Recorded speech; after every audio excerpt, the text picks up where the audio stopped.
Cállense todos, por favor. Cuando abrió el séptimo sello, se hizo silencio en el cielo, como por media hora. Apocalipsis 8:1. Continuamos con nuestra serie bajo el eslogan Jesucristo, Cordero Vencedor, estudiando en esta oportunidad la apertura del séptimo sello de esta primera serie que ha resultado supremamente interesante, bajo un enigma que hace parte del desarrollo de la historia de la redención, y es el enigma del silencio. El título de nuestra prédica hoy es Cállense todos, guarden silencio. El libro de Apocalipsis, hasta lo que va corrido de este estudio, es un libro supremamente activo, con muchos ruidos, con muchos sonidos, muy explosivo. Hemos escuchado trompetas, estruendos, terremotos, truenos, gritos, lamentos. Pero en primera vez en el libro de Apocalipsis se habla de algo que es propio en la historia de la redención, y es el silencio. De algo que no nos es muy propio a nosotros los seres humanos: guardar silencio y estar atentos. De algo que nosotros generalmente en términos prácticos desconocemos, y es estar callados para atender, para escuchar, para aprender. La mayoría de nosotros estamos acostumbrados a tanto bullicio, a tanto ruido, y cuando no tenemos ruido nosotros mismos lo generamos o lo producimos a través de equipos de sonido, a través de música, a través de algarabías, y hemos olvidado la importancia y la necesidad del silencio, no solamente en la historia de la redención, sino del silencio también para descansar y para reposar. Con el auge de los medios de comunicación, nosotros mantenemos conectados todo el tiempo, y los dispositivos nos suenan todo el tiempo, y pareciera que es imposible desconectarnos, o silenciarlos, o apagarlos, para guardar un poco de silencio, de quietud y de reverencia. 7 sellos nos han tenido en vilo desde el capítulo número 5. Los primeros 5 sellos describiendo terribles realidades de anuncios en la historia de la redención que tienen que ver con la muerte, con las consecuencias del pecado, la carestía, la enfermedad y toda la tragedia del martirio de los creyentes. Y estamos nosotros ante la apertura del séptimo sello. Hemos dicho en reiteradas oportunidades que la primera serie de 7, que son los 7 sellos, hablan de la apertura o el inicio de la historia de la redención y todas las bases de la historia de la redención, representadas con 7 sellos en un rollo, y que ese rollo tiene que ver con el decreto eterno de la redención que Dios mismo o el Cordero mismo está abriendo y revelando ante nosotros. Hubo un interludio del capítulo número 7. Fue como un intermedio musical, y en ese interludio musical se nos mostró una realidad de la multitud vestida de ropas blancas, adorando en el trono celestial. Y luego el capítulo número 8 abre con el séptimo sello, que se va a constituir en el inicio o en la apertura de la segunda serie de 7, que serán las 7 trompetas, que nos van a ocupar en los siguientes capítulos. Cuando abrió el séptimo sello, termina el interludio y volvemos a nuestra serie para cerrar la serie de 7. El séptimo sello, se hizo silencio en el cielo como por media hora. Este silencio en el cielo ha sido producto de algunas bromas, porque dicen que ese silencio es mientras entran los presbiterianos, porque el resto del tiempo entrarán los carismáticos. Otros han dicho que este silencio tiene que ver con el silencio previo a la venida del Señor en su segunda oportunidad. Otros más osados dicen que el silencio en el cielo es porque Jesús y todos los ángeles se vinieron para la tierra y el cielo quedó vacío por media hora y por eso hay silencio. Son algunas de las interpretaciones que se han dado equivocadas o distorsionadas con relación a este tema del silencio. Yo quiero que nosotros evaluemos que la historia de la redención tiene básicamente 3 momentos históricos, que lo hemos visto y lo hemos analizado en el libro de Apocalipsis: la promesa, el cumplimiento y la consumación. Pero hemos visto también que en la descripción o manifestación práctica del pacto eterno de redención, o de la historia de la redención, en el lugar de culto había 3 lugares, y lo hemos visto también. Los 3 lugares básicos del lugar que Dios dispuso de culto en el tabernáculo era el atrio, el lugar santo y el lugar santísimo. ¿Recuerdan? En cada uno de esos lugares de esa tienda de adoración se realizaban acciones propias relacionadas con la redención. En el atrio se oficiaban los sacrificios, en el lugar santo se oficiaba la exposición de la ley o la oración de los creyentes, y en el lugar santísimo se daba el veredicto final o se anunciaba la expiación por el sumo sacerdote. Y yo quiero que relacionemos este silencio justo con esos 3 momentos y 3 lugares en la historia de la redención. Yo quiero que nosotros notemos que el silencio aquí no es un silencio impuesto. No se pide silencio en este versículo. No dice, y cuando se abrió el 7º sello, se pidió que hicieran silencio. No dice en este texto que hubo un llamado público a guardar silencio. Sencillamente dice, se hizo o hubo silencio.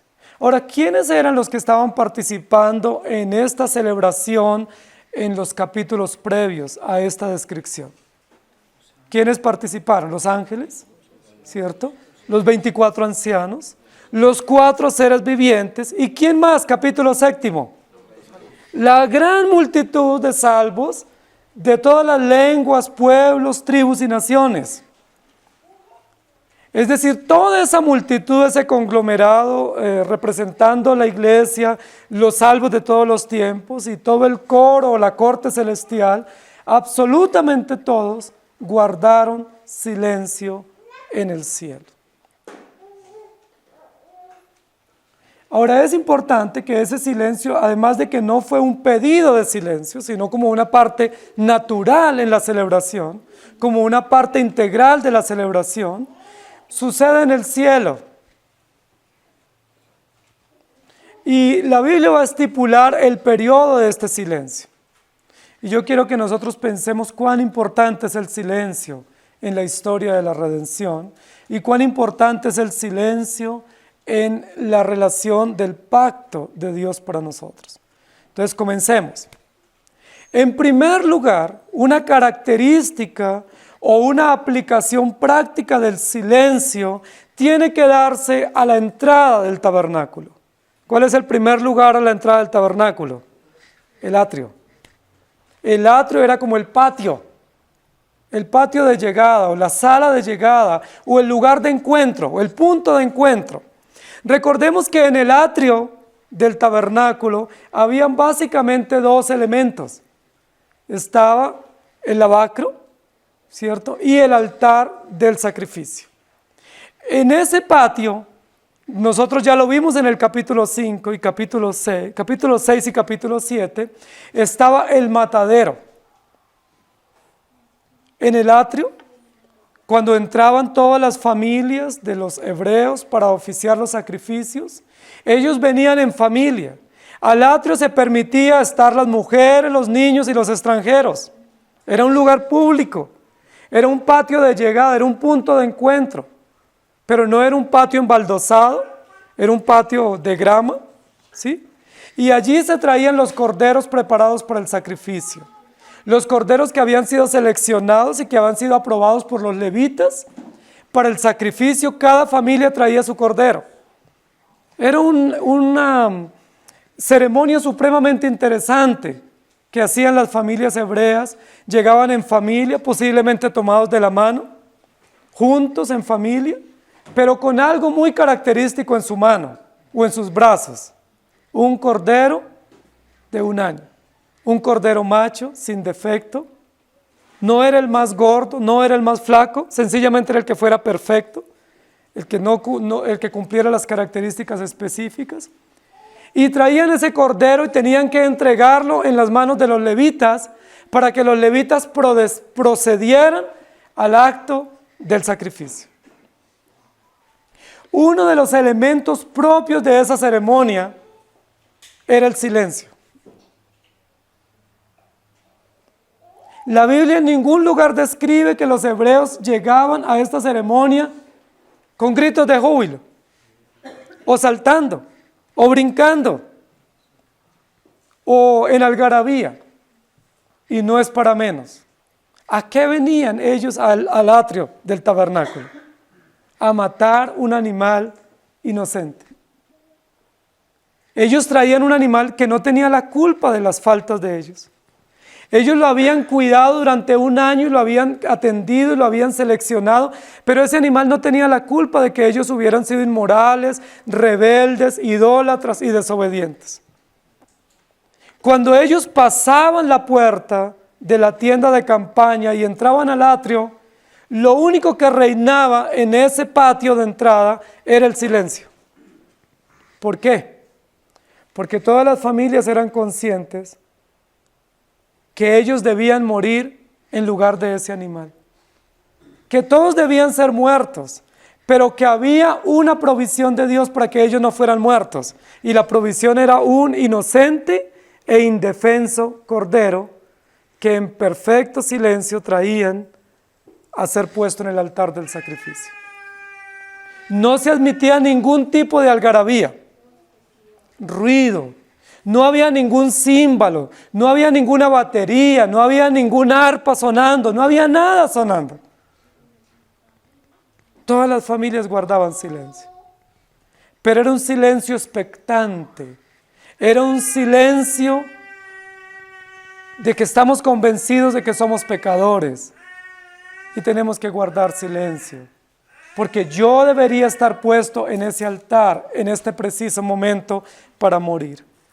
El cuchillo debía ser puesto sobre mi cuello para ser degollado, pero no va a ser puesto sobre mi cuello, va a ser puesto sobre un cordero. Los levitas tomaban estos animales, los ataban, los degollaban y los ponían sobre el altar. Era toda una ceremonia dispuesta por Dios. ¿Qué hacían las familias mientras veían morir ese animal? Guardaban silencio, estaban expectantes. Cuando veían que se derramaba la sangre de ese cordero inocente, ¿qué pensaban las familias? Es por mi culpa. Ese animal está muriendo por mi culpa. Yo debía estar allí, pero no voy a morir, porque ese animal está muriendo en mi lugar. Ahora, ese cordero inocente, los múltiples corderos que llevaban los hebreos al atrio del tabernáculo para ser sacrificados, ¿a quién representaban? A un único y perfecto cordero, que se llama Jesucristo. Hermanos queridos, es un panorama interesante, posiblemente de media hora, en el atrio. Era un tiempo de espera mientras se sacrificaban los animales, pero no había algarabía, había perfecto silencio. Nadie decía, no, este es mi cordero, y nadie contaba historias, cómo lo había cuidado, o nadie intercambiaba los corderos. No se permitía absolutamente nada, silencio y admiración. Los levitas tomaban los animales, los degollaban, los sacerdotes recogían la sangre, tomaban la sangre para proceder al segundo y tercer lugar de este tabernáculo. Y me llama mucho la atención, porque cuando Jesucristo fue crucificado, recuerden en Getsemaní, ese día cuando Él fue crucificado, hubo dos realidades en el momento de la crucifixión. Una realidad fue de algarabía. ¿Quiénes fueron los que hicieron algarabía en el momento de la crucifixión? No fueron los discípulos de Jesús. No fueron las mujeres que acompañaban a Jesús. No fueron los discípulos y los seguidores de Jesús los que estaban en gran algarabía. Estaban en algarabía los sacerdotes, los militares y los enemigos de Jesús. ¿Y se acuerdan cómo gritaban? Crucifícale, crucifícale, crucifícale. Había un gran bullicio alrededor de la cruz, en el monte de los olivos en esa tarde. Un gran bullicio. Y todos los que corrían y iban y venían y tomaban fotos y guardaban recuerdos y gritaban, decían, crucifícale. Si eres hijo de Dios, bájate, sálvate.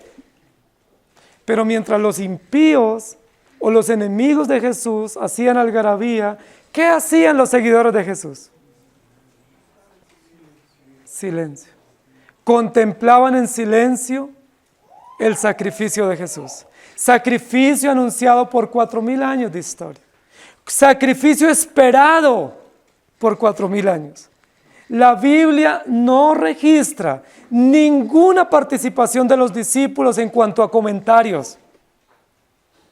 ¿Qué hicieron las mujeres junto a la cruz? Guardaron silencio. ¿Qué hicieron los discípulos junto a la cruz? Guardaron silencio. ¿Por qué tanto silencio? Porque se estaba cumpliendo las promesas. Porque por 4,000 años ellos habían participado del rito sacrificial de los corderos. Y hoy, en esta tarde, estaban presenciando el cumplimiento profético. Jesucristo es nuestro sumo sacerdote.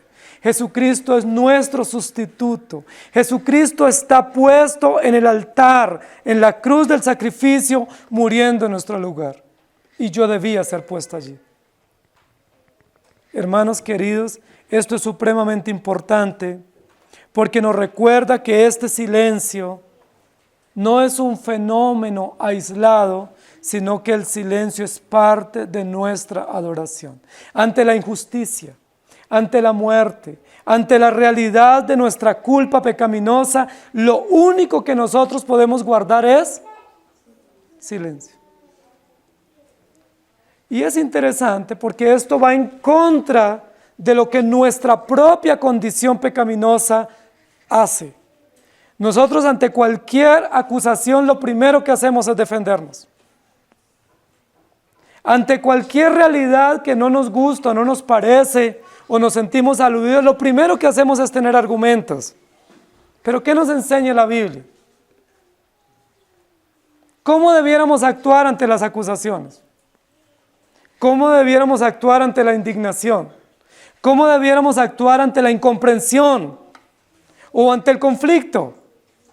¿Cuál debe ser una actitud virtuosa de un creyente? Silencio. La Biblia dice que Jesús, cuando fue llevado, enmudeció y no abrió su boca. Y fue muy provocado. Recuerden que durante toda la travesía, llevándolo por todos esos senderos hasta el lugar de la crucifixión, lo provocaron mucho. No solamente con golpes, con látigos, no solamente lo humillaron, lo golpearon, sino que también con desafíos de palabras. Le decían, no eres el Hijo de Dios. Pues salva, dinos algo, contesta algo. Por lo menos díganos quién fue el que te golpeó. Y la Biblia dice que Jesús no dijo ninguna palabra porque estaba cumpliéndose específicamente un rito sacerdotal donde él mismo como sumo sacerdote era puesto en el lugar del sacrificio. Una experiencia muy indignante, demasiado injusta. Cállense todos. vean su sacrificio. Guarden silencio y contemplen que quien está muriendo en el altar del sacrificio es Jesucristo, y eso hace parte de nuestra adoración. Hermanos queridos, hoy en día la mayoría de las celebraciones de adoración son muy bulliciosas, muy ruidosas. Y la Biblia dice, si entra un indocto, no entiende nada de lo que cantamos o decimos u oramos. Hoy en día en nuestras celebraciones pareciera que el gozo se muestra entre más ruido hay. Y la Biblia dice todo lo contrario. Para dar testimonio de nuestra fe y de nuestro gozo y nuestra adoración, debemos ser reverentes y estar en silencio. ¿A quién adoramos? A Dios. Guarden silencio. Hubo silencio cuando Jesús fue crucificado. Y como la multitud enardecida no guardaba silencio, dice la Biblia que hubo oscuridad como por 3 horas. ¿Y ahí qué hizo la multitud? Guardó silencio. Verdaderamente, este era el Hijo de Dios. Mateo 27, 46. Cerca de la hora 9, Jesús clamó a gran voz diciendo, Eli, Eli, lama sabactani. Esto es, Dios mío, ¿por qué me has desamparado? Cuando se abrió el 7º sello, hubo silencio. En primer lugar, una razón del silencio es para ver el sacrificio. Porque ante la muerte, ante la injusticia, ante la expresión de Jesucristo como sumo sacerdote, debemos guardar silencio. No se admiten palabras, no se admiten argumentos, no se admiten intervenciones, no se admite distracción, sencillamente expectación, sencillamente agachar nuestro rostro y guardar silencio. No pronuncie palabra. Como dicen los jueces o los abogados, cualquier palabra puede ser usada en su contra. Silencio. Cállense. En segundo lugar, los sacerdotes, luego que recogían la sangre de los sacrificios de esos animales inocentes, pasaban al segundo lugar, y era el lugar santísimo, el lugar santo. En ese lugar santo se admitían algunas personas. No podían entrar las mujeres, no podían entrar los niños ni los extranjeros, pero podían entrar todos los hombres adultos, todos los representantes de las familias, todos los amos de las familias podían entrar. Y ellos entraban a una tarea o a un propósito. Ellos tenían una responsabilidad cuando entraban al lugar santo, y era escuchar la disertación de la ley y confesar sus pecados. Los hombres, los varones, los representantes de los clanes o de las familias pasaban al segundo lugar, una tienda dividida con cortinas. Recuerden que dijimos que eran cortinas y techos con pieles de animales sacrificados. Todo el contexto era redentivo. Todo el contexto de la tienda era un contexto de una tienda de expiación. Ellos daban un paso adelante, entraban a ese segundo lugar. Era un lugar pequeño, no tenía ningún tipo de lujos. Era un lugar simple. No era para ir a admirar la belleza del lugar, los colores o la riqueza. Era sencillamente un lugar para la meditación. Y los varones que entraban allá tenían que entrar en silencio. ¿Por qué en silencio? ¿Más silencio? Claro que sí. ¿A qué entraban estos hombres? A escuchar. ¿Qué iban a escuchar? Al sacerdote que iba a exponer la ley. Era un corto tiempo escuchando la ley del sacerdote, de los maestros de la ley, de los que Dios había instituido oficialmente para esa tarea. Y ellos tenían que escuchar atentamente. Y al final de la disertación de este sacerdote, los varones no podían opinar. No podían decir, no entendí, o explíqueme de nuevo, porque la enseñanza era muy clara y lo único que tenían que hacer estos varones, representantes de las familias, era confesar sus pecados y los pecados de su esposa, de sus hijos y de sus criados. Cosa maravillosa, era toda una ceremonia. No había saltos ni brincos, como algunos dicen que es la adoración verdadera. Nadie saltaba, nadie brincaba. Los que saltaban eran los cabritos, pero no eran invitados. Eran solo invitados los corderos a esta reunión. Las mujeres, los niños menores de 12 años y los extranjeros estaban afuera guardando a los varones que estaban en profundo respeto y silencio escuchando la palabra, escuchando la profecía. En primer lugar, Cristo como nuestro sumo sacerdote, entregando su vida por nosotros. En el segundo lugar, Cristo como nuestro profeta, exponiéndonos la ley. Cristo en el santuario, representado por el sacerdote, exponiendo la ley. Y los varones confesando sus pecados. Es muy llamativo este momento. El silencio en el culto no era un apéndice.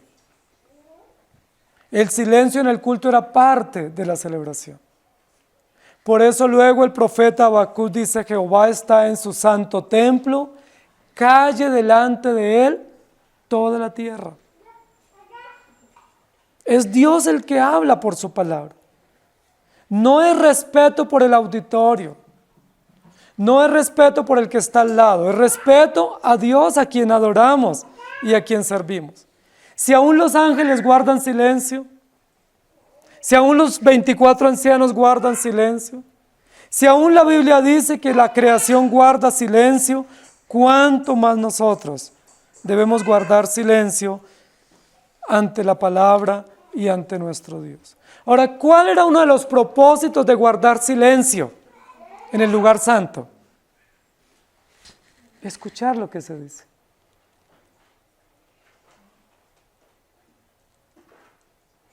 Si no guardamos silencio, no escuchamos.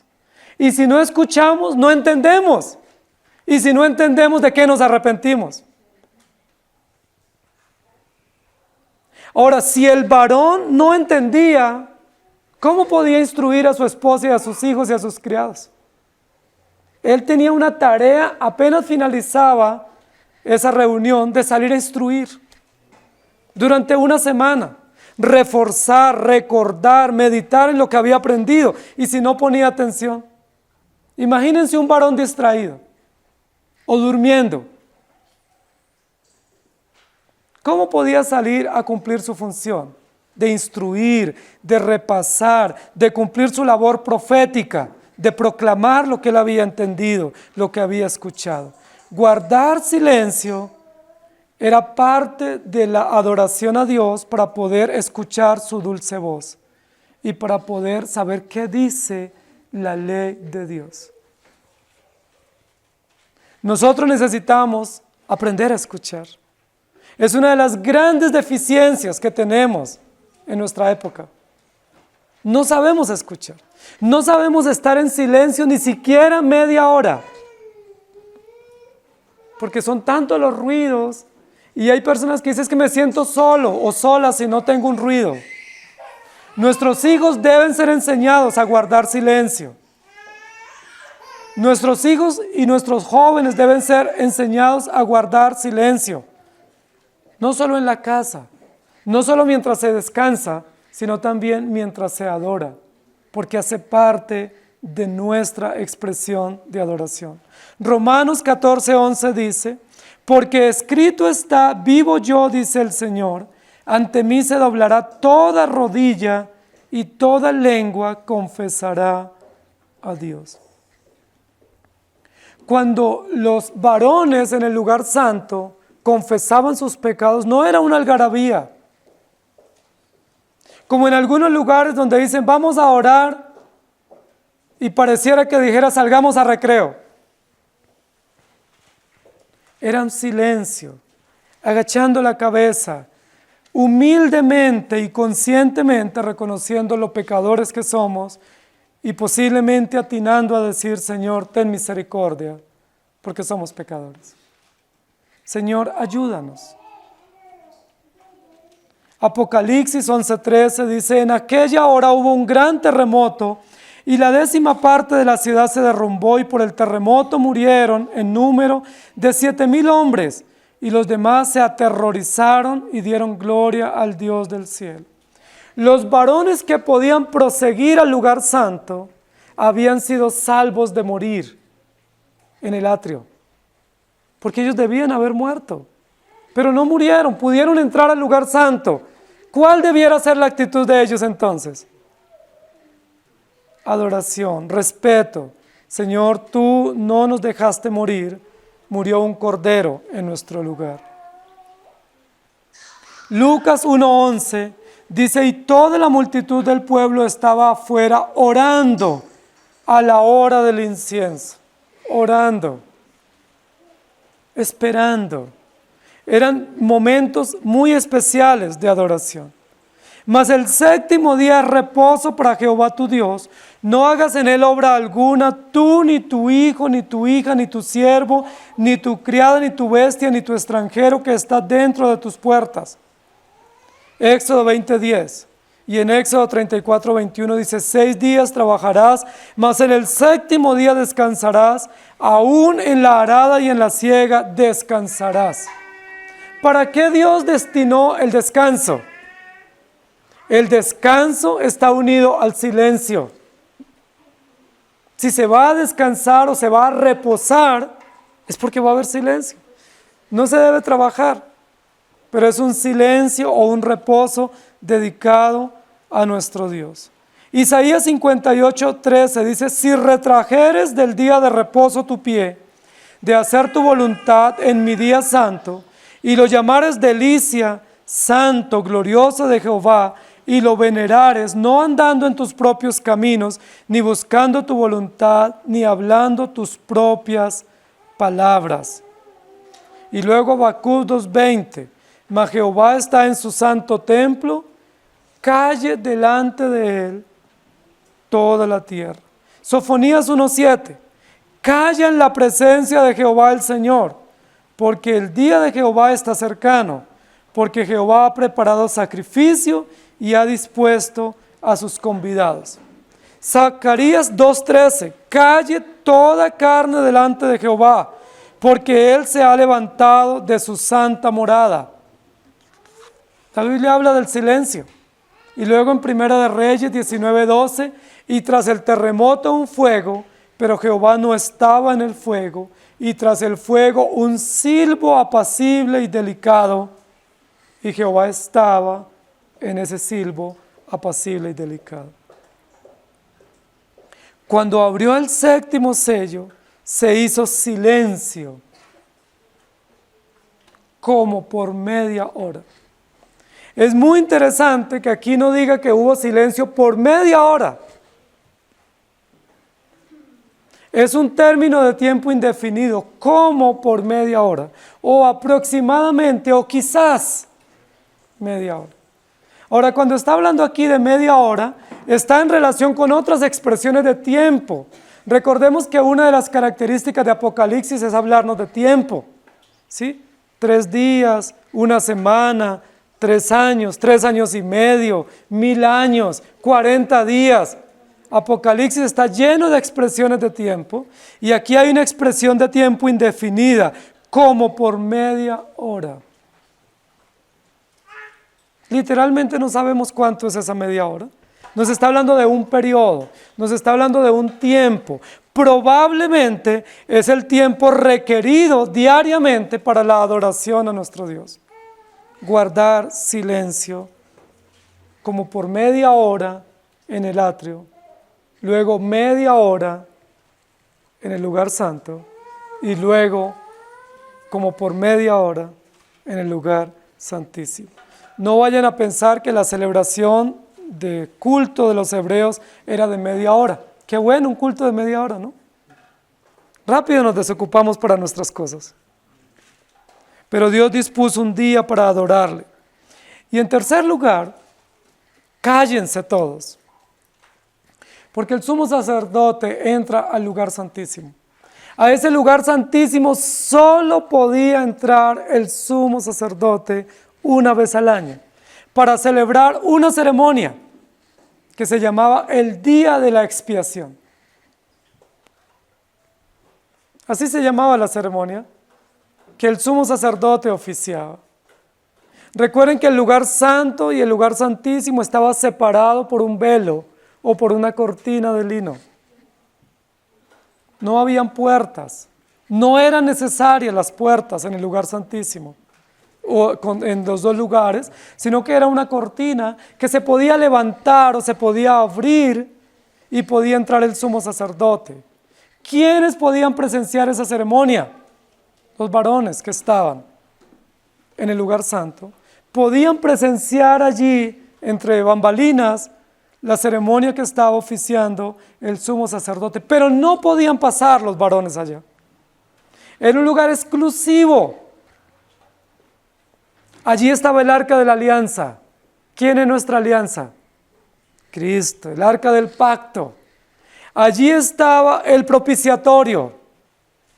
Y encima del arca donde estaba el propiciatorio oficiaba el sumo sacerdote. Hermanos queridos, allí se escuchaba un veredicto. Y el veredicto era el veredicto real o el veredicto judicial que se tenía que dar. Todos los que estaban en el lugar santo eran culpables. Y el juez o el rey o sumo sacerdote estaba atrás del arca de la alianza y tenía que dar un veredicto. Es muy importante esto, porque el veredicto decía o el dictamen decía si los que estaban allí eran inocentes o culpables o sobre qué base ellos eran declarados inocentes. Son tres elementos de la adoración.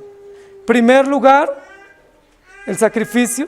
Segundo lugar, la confesión, el escuchar la ley proféticamente. Y el tercer lugar, guarden silencio, porque se va a dar el veredicto. Cuando un juez en un altar o en un atrio va a dar el veredicto, se requiere silencio. Porque lo que diga el juez es la palabra final. Lo que él diga se tiene que cumplir. ¿Ustedes qué creen que hacían los varones mientras el sumo sacerdote estaba en el lugar santísimo? Silencio. Porque el sumo sacerdote estaba haciendo una ceremonia y luego al terminar la ceremonia concluía con un veredicto.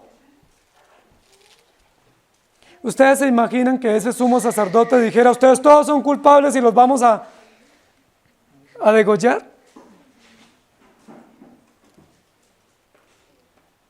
Probablemente lo que estaban todos esos varones haciendo era guardando silencio y suplicando, reconociendo que eran culpables, pero también recordando que una hora atrás ellos habían llegado con un cordero en sus brazos, que ese cordero ya lo habían matado, que ya la sangre la habían recogido, que luego habían escuchado la ley, y la lectura y la exposición de la ley en el lugar santo decía que si se traía un sustituto, ese sustituto moría en lugar de ellos y ellos eran declarados inocentes.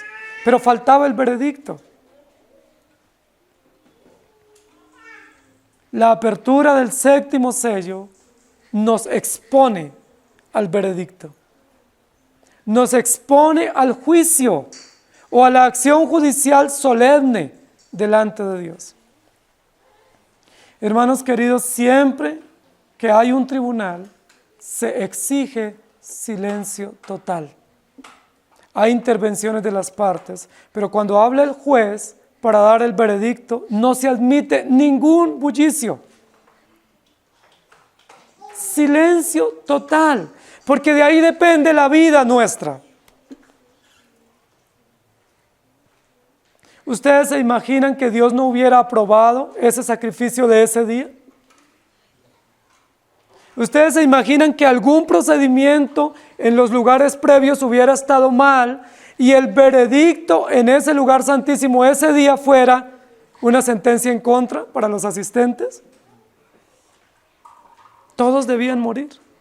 Por eso recuerden que si Dios no aprobaba esa ceremonia o no aprobaba la acción o la actitud del sumo sacerdote, el sumo sacerdote moría en la hora.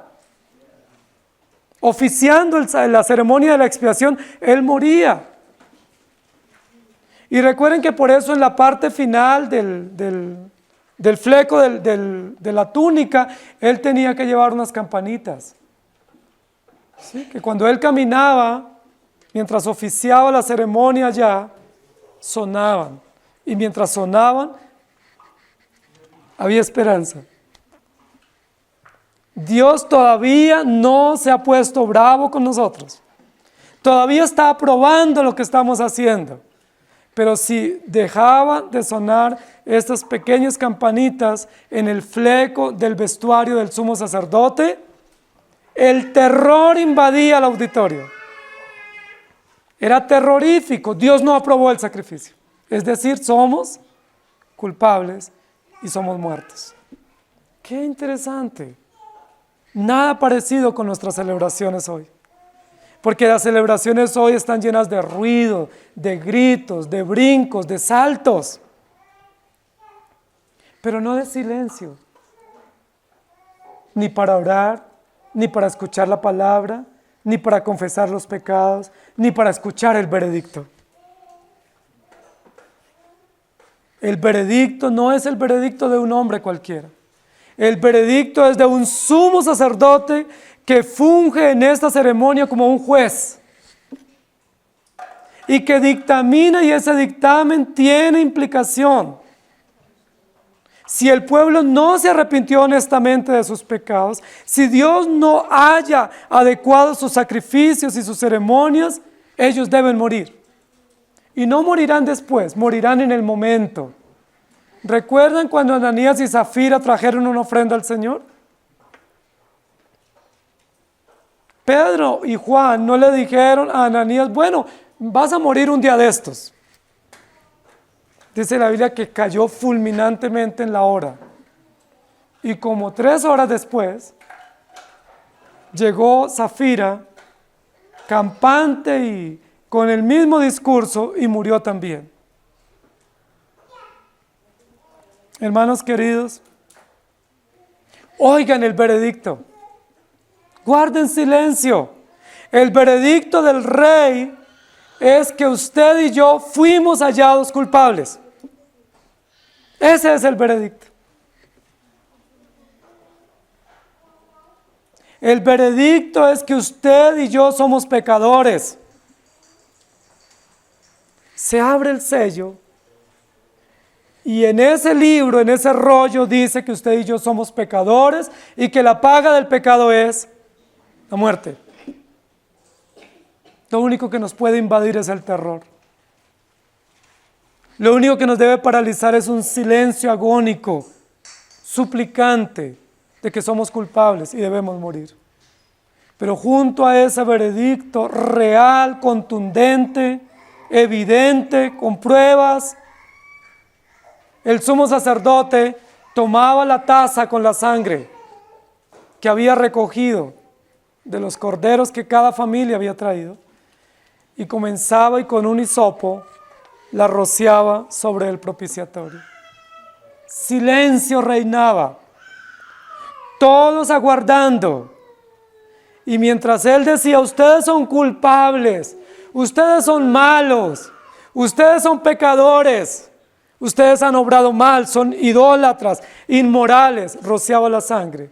Y decía, pero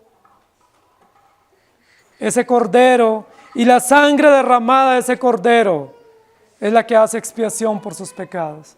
Y por la acción, por la obra, por la sustitución de ese cordero inmolado, inocente, ustedes son declarados sin culpa, delante de Dios. Amén. Somos culpables. Hay pruebas en nuestra contra, evidentes, pero hay un cordero inmolado.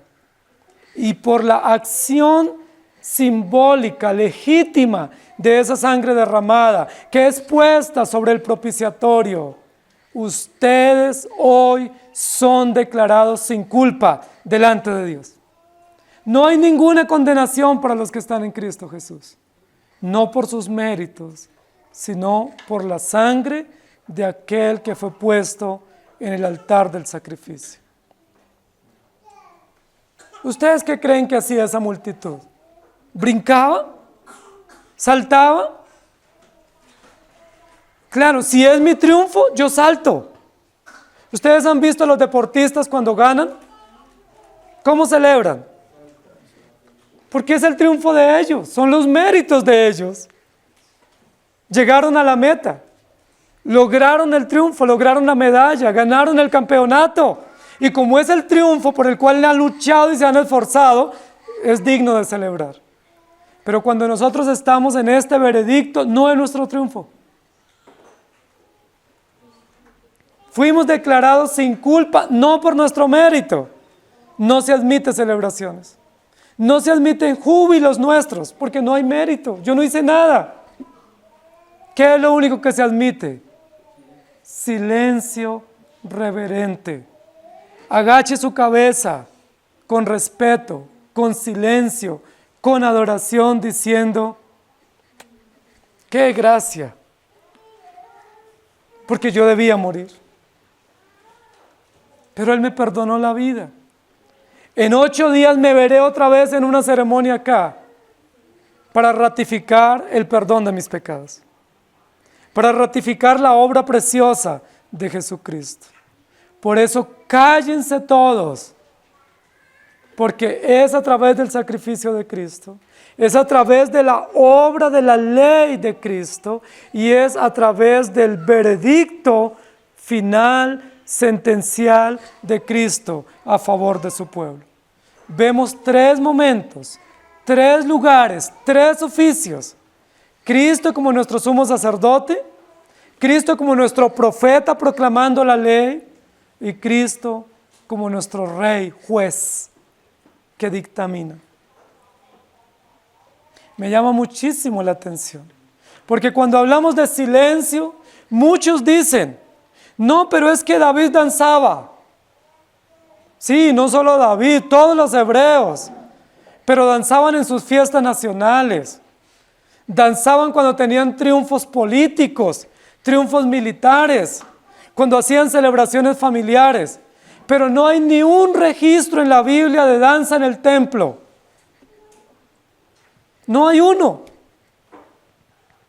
Y alguien sacará un texto de los profetas donde dice que saltan como becerros de la manada. Bueno, son las cabras las que saltan. Pero en el templo nunca la Biblia admite saltos, brincos, gritos y algarabías. Porque lo único que admite es silencio reverente. ¿Por qué? Porque estamos ante Dios. Porque Dios está hablando. Porque nos está dando el diagnóstico. Y cuando nos da el diagnóstico es muy, pero muy angustiante nuestro diagnóstico. Somos pecadores. Somos malos.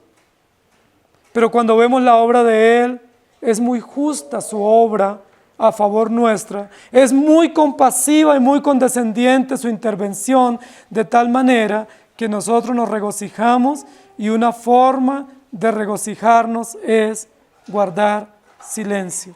Sofonías 3:17 dice: callará de amor. Yo no logro entender qué significa callar de amor. El amor de Dios, la gracia de Dios que ha sido derramada nos debe hacer callar.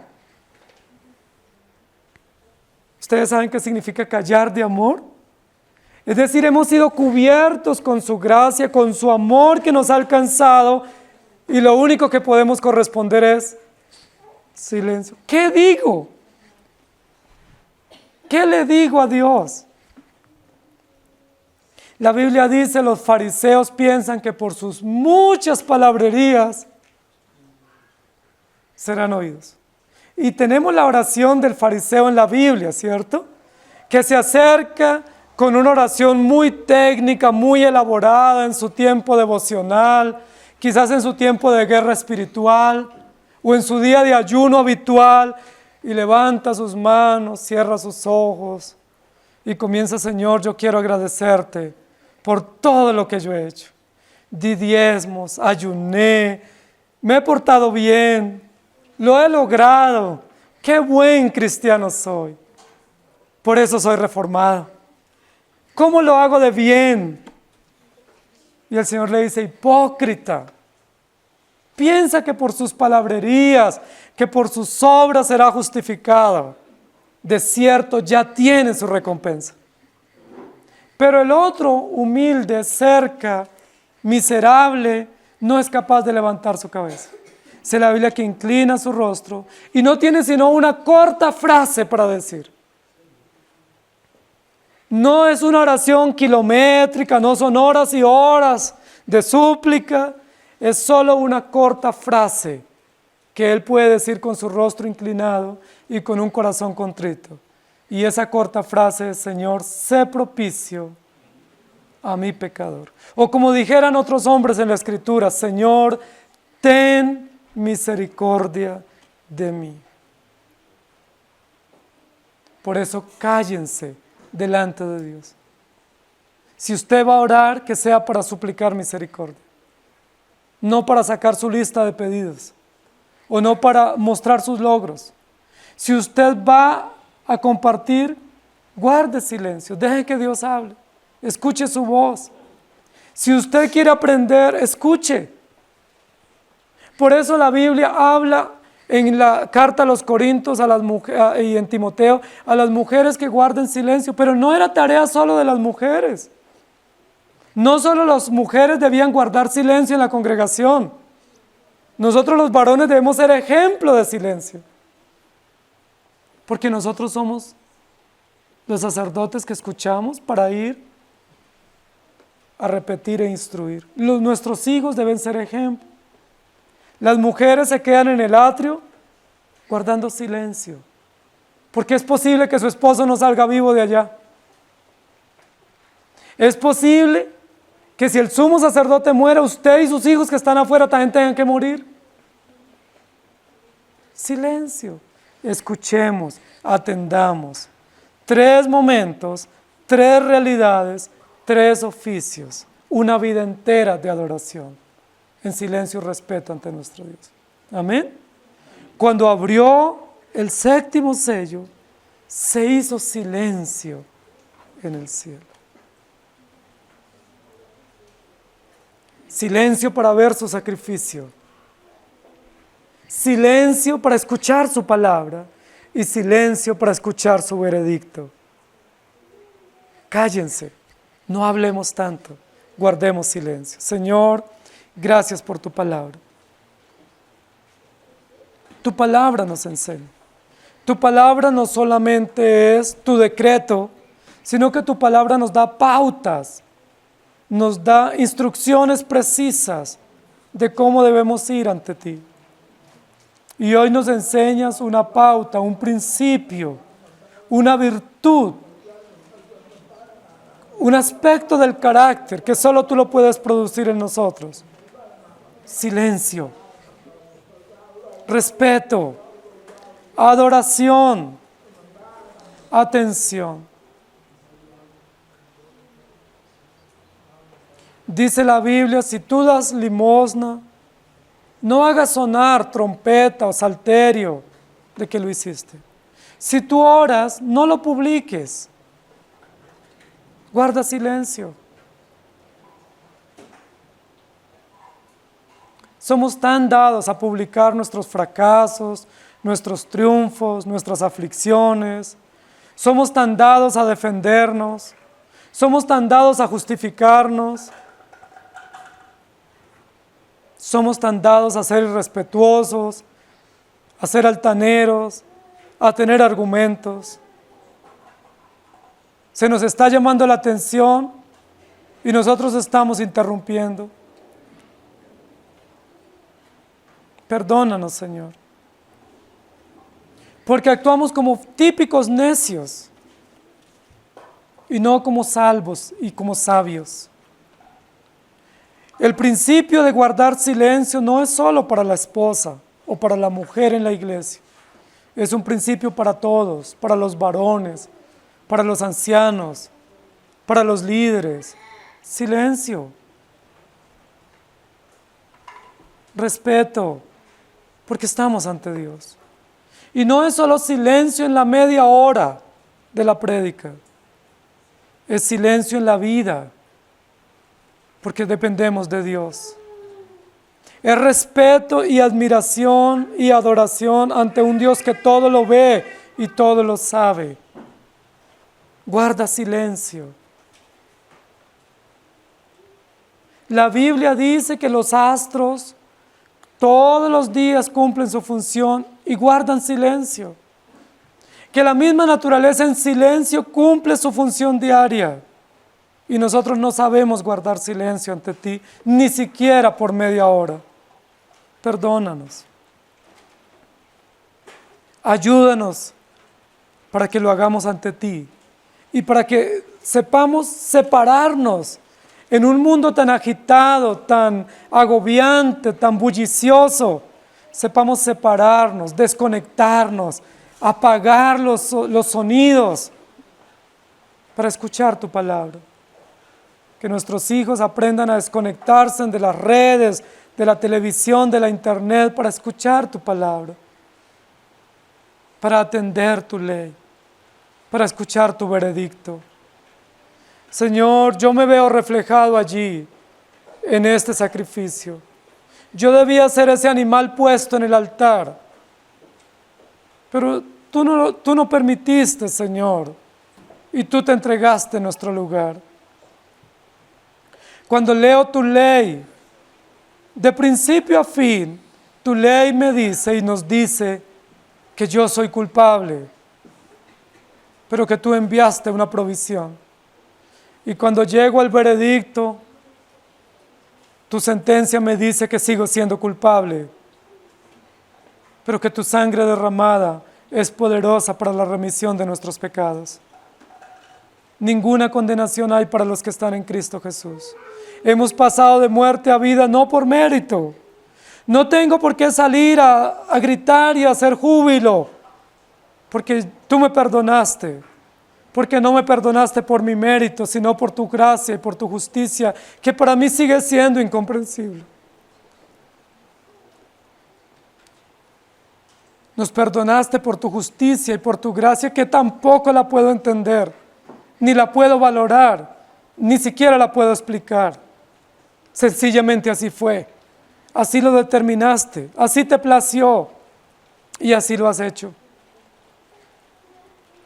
Hoy, cada uno de los que estamos aquí debiéramos morir. Hoy debiera ser aquí un matadero, porque somos culpables. Si logramos salir con vida hoy de aquí, no es para celebrar, sino para adorar. No es para exaltarnos, sino para reconocer que es por ti, Señor. Si no nos fulminas hoy, no es porque hayamos sido hallados buenos y meritorios y justos, sino porque tu sangre, determinada desde antes de la fundación del mundo, es eficaz para perdonar nuestros pecados. Y lo más terrible, lo más indignante de todo esto, es que de aquí saldremos a seguir pecando. Oh Señor, ten misericordia de nosotros. Auxílianos, por favor. Ayúdanos a entender tu ira y tu justicia. Y arráncanos del pecado. Arranca el pecado de nuestro corazón. Y haznos amar tu ley y caminar en ella para tu propia gloria y para el perfecto y eficaz cumplimiento y consumación de la historia de la redención que de principio a fin te pertenece a ti. En Cristo Jesús. Amén.